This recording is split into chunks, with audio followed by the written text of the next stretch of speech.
Hello, this is Jeff Clark again, and today we're going to go over how to look at your utility bills and figure out how to get the data that you need from them.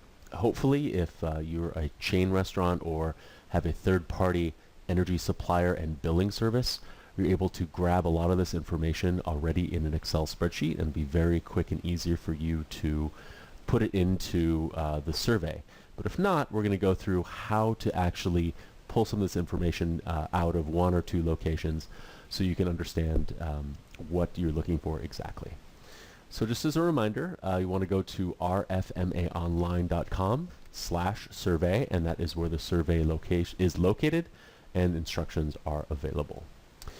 So we'll go over this in more detail in the next podcast or screencast, but here is the actual information that you're going to want to input into the survey. It's the Excel spreadsheet. So we need to know the property name, the meter ID, fuel type, unit of measure, and then the start and end date of your period that you're tracking, and that is for 12 months, so approximately January 1st to December 31st, 2012.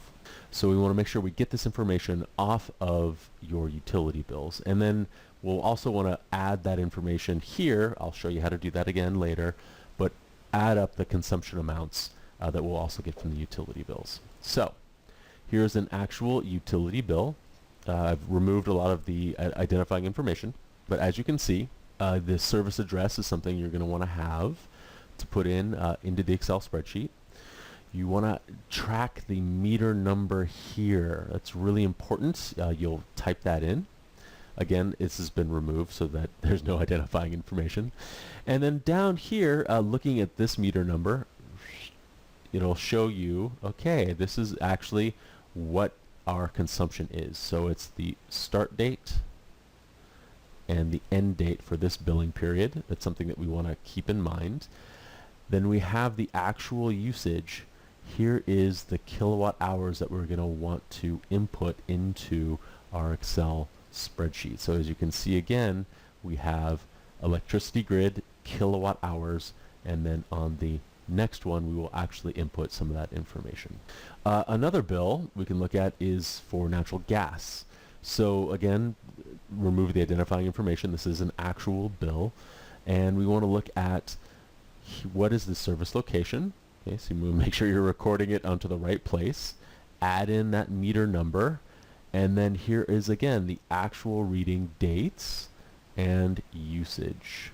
And you can see here the gas used is in hundreds of cubic feet, and you again, that is available on a drop-down box here, 100 of cubic feet. And then finally, it's not mandatory, but if you are so inclined, we would love to have additional information on water usage. So similar thing, here's the account information. That would be the location and name and address. We have water charges here in cubic feet, hundreds of cubic feet. So you would then add that to the spreadsheet.